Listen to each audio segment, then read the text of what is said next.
Hi, I'm going to show you how the logistics of the hands-on art demos work for the workshop. So I've set this up so you can see me and the participants can see me nice and close. And I'm also going to show you how I use the materials down here right in front of me to do demonstrations. So this is what people see. And I'm going to be talking and I'm going to say, let's do a trace our hands for the next exercise. So I'm just gonna say, follow me, demonstrate that. That way everybody can see it nice and clear. Then I'll also have the ability to just lean my screen up and say, is that everybody ready to move to the next step? Sometimes I'll have things prepped like you do in a cooking show where to avoid that, I'll just sort of say, now trace your hand. But usually people like it if they're watching me actually do it.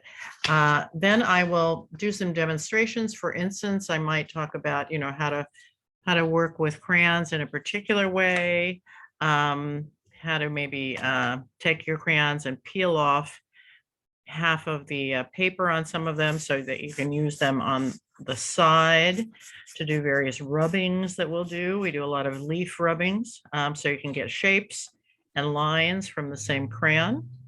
Then I will sometimes show how to work with watercolors, crayons, and watercolors using the same handprint.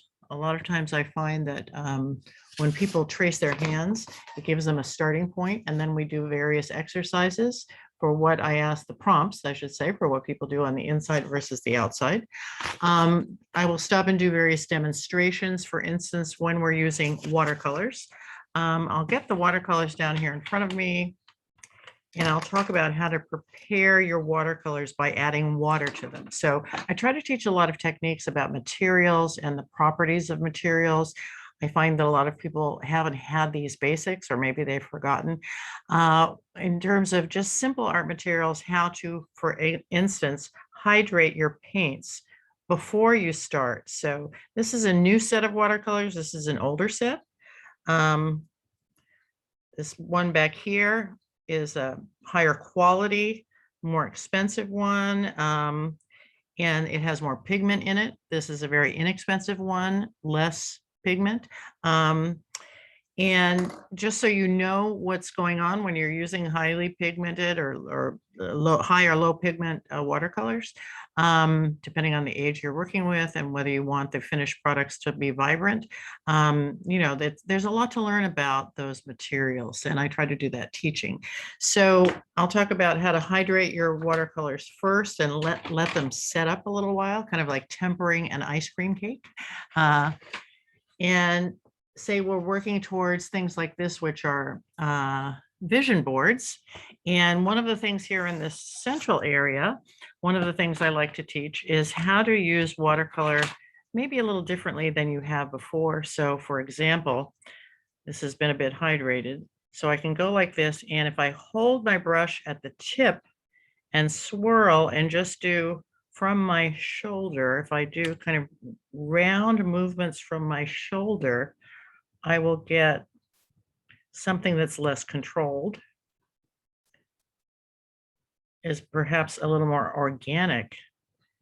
And I'm basically making collage paper for myself. So you can see that has been torn into a triangle to be the middle here. And all of these things on this vision board have been done with crayon and watercolor, and in this case on the back with a magazine.